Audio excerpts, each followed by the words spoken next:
What's good, guys? We back at it again with another video. Today we're coming with something a little special. So as you know, it's been probably about 3 days since I posted. If you don't follow me on IG, I did start to put it right here. Go ahead and follow me. But I put on my story. I've been at IMG the last couple of days. We played in a pretty big prep tournament, right? So we played high-level teams, high-level players. They had high majors, mid majors, all sorts of schools there to watch the kids play. So I've been doing that the last couple of days. Haven't really been able to film like that. But obviously, I don't really like making excuses for myself. I feel like I should find some way to get a video out. And there was this certain video that, I saw you guys mess with the first love, my first college basketball game Storytime video I did. And there was another, Storytime video that I kind of thought about doing. But I was like, I don't know if I really want that out there. I wanted to kind of erase the tape on that one, right? But since I haven't posted in the last, 3 days. And like I said, don't like to make excuses. This is going to be my punishment. I got to come to you guys with this video today. And this video is actually my worst college basketball game in my entire career. Actually, in this specific game, I think it might be my worst game I've ever played. Ever. So before we even get into the game, we got to get into the lead up to the game, right? So at this time, this is my sophomore year. This is when I'm just coming back from my leg surgery. I had a fracture in my tibia, so they had to put a rod in my leg. So I'm coming back from that. Obviously, the rehab process took a couple months. So started to come back, and at this time, I'm starting to work my way back into practice, right? And I've always been a person who kind of admired the one leg sleeve, things like that. But I always say, I like to be honest with myself about my game. I've never came on here and said, oh, yeah, when I was in college, I was a super scorer. I was a bucket. I used to just call ISOs the whole game. No, bro, when I was healthy, when I was able to play, to my ability, might not have got as many touches, but I was averaging like four. So I'll never come on here and say, oh, yeah, I was a bucket. But don't get that twisted, though. Your teammates might lie, but on every D1 team I've played on, I beat 90% of our guards in 3 dribble ones. In 3 dribble ones, 90% of Division I guards. They might lie to you. I'm being so serious. This is not sweet over here. Even though I don't do it in 5s and 1s, I got bags, side steps, head fakes. I got all that. Don't play with me, but let's get back into it. So, obviously, like I said, I like the one leg sleeve. So when I'm coming back from this injury, I'm starting to play a little better in practice. I think I was dunking a couple. I started getting my legs back under me. I'm dunking, finishing in traffic. I think I might have drove a couple times, something that I really wasn't doing. So, my confidence is up coming back to the game, coming back from injury. So, I for one day, I'm like, okay, well, I think I want to play in one leg sleeve in one of my first games back, right? And if you guys don't know how this works in college, for most coaches, they're not going to let you play in something that you don't practice in every day because they want it to be as game, they want practice to be as game-like as possible. So let's just say, oh, you want to wear an arm sleeve in the game, but you haven't worn it in practice the entire year. The coach is not going to let you do that because here's what's going to happen. You're going to get into a game. Somebody going to swing the ball to you. You're going to catch it. You're going to go up to shoot. And in the half second that you're about to shoot, your mind's going to think, wait, oh, yeah, I do have an arm sleeve on. You know what I'm saying? It's going to feel a little different. Next thing you know, you let it go. That's all it takes for you to miss a shot. So they want to make it as game-like as possible. So I'm like, okay, I got to practice in a one-leg sleeve for at least 3 days before the game. Come out there, I remember this vividly. Come out there the first time with it. Our strength coach, shout out Travis, he goes, oh, you think you nice now, da-da-da-da-da. Coming out here with one leg sleeve trying to practice. You a big, you're not even a guard. I'm like, bro, I'm just chilling. It look good. What Deion say, you got to look good to play good. That's what I'm trying to say. So I'm like, yeah, I'm just da-da-da-da. And I'm actually practicing pretty well. So I'm still dunking. My legs are coming back. I'm making moves. I'm doing this, and that. So I'm confident. I'm real confident going into the game. And, the game that we were going to play was against Kaiser. Obviously, I was at Gulf Coast. I was a D1. Kaiser was an NAIA. So you're not supposed to do this. But, of course, in all of our minds, we're kind of thinking, oh, yeah, they're NAIA. We're going to blow them out 20-30. Especially me. I'm like, oh, this is the game to wear one leg sleeve because I'm not really playing nothing too crazy. And I can just really get my legs back under me, get a couple buckets, a couple dunks. It's not going to be that tough. It's going to be fine, right? Wrong.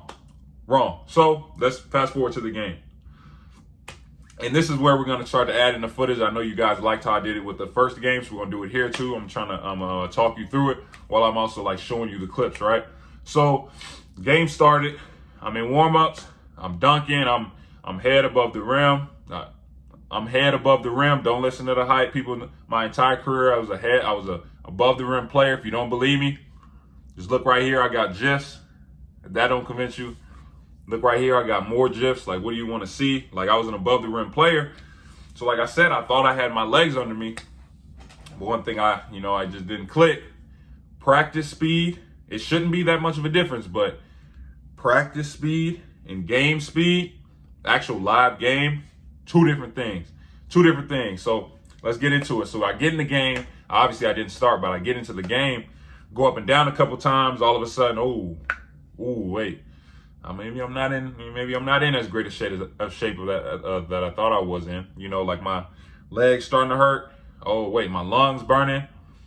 So what happened is, first off, I get a ball screen. This is when I first started to realize, okay, this game might be a little different for me.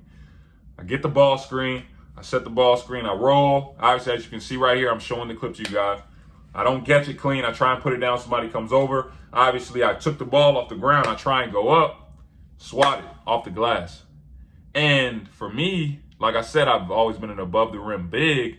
When that happened, I'm running down. I'm like, wait, something might be going on today, because I honestly, like, for bigs that have actually blocked my shot clean, without actually fouling me and the ref didn't call it, like, clean, that's probably that play. I think the Evan Mobley from USC, he definitely got one. I think the Christian Coloco from Arizona, I think he got me. But other than them, I really can't remember when a big actually blocked me clean. So I'm running down the court. I'm like, okay, all right, well, tighten up, B. Like, all right, maybe that was just a fluke. That usually doesn't happen to you. We'll just keep playing. We'll keep playing.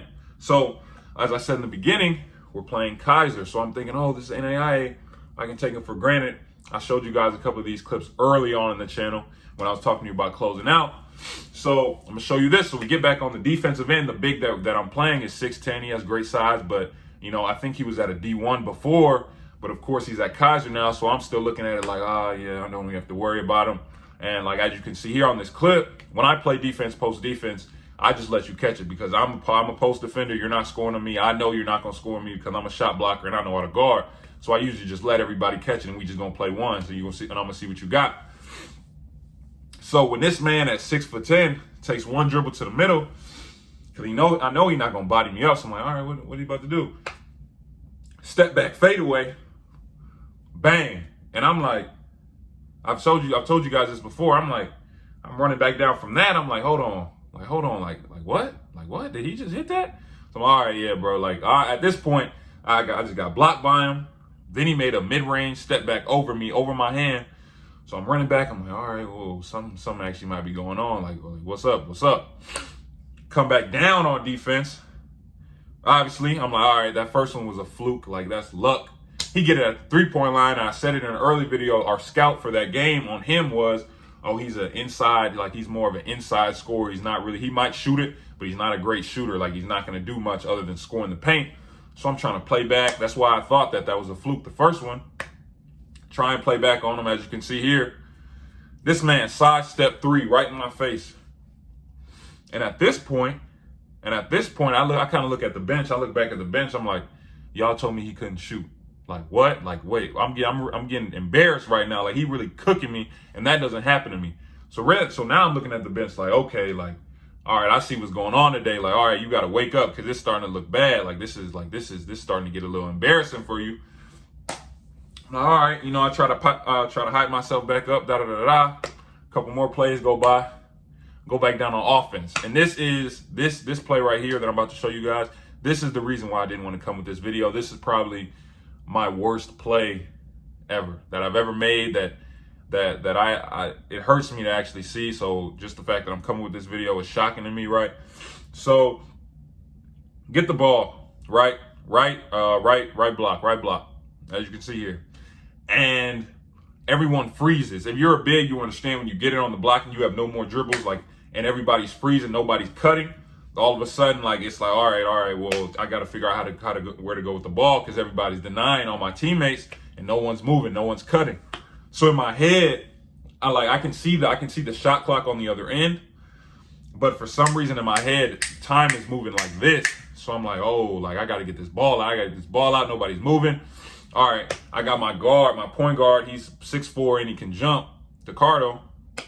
I'm like, all right, I can just lob it up to him. He'll get it. Like, all right, no problem. And I'm looking at my arms in those clips, and I'm like, dang, bro, you was swole.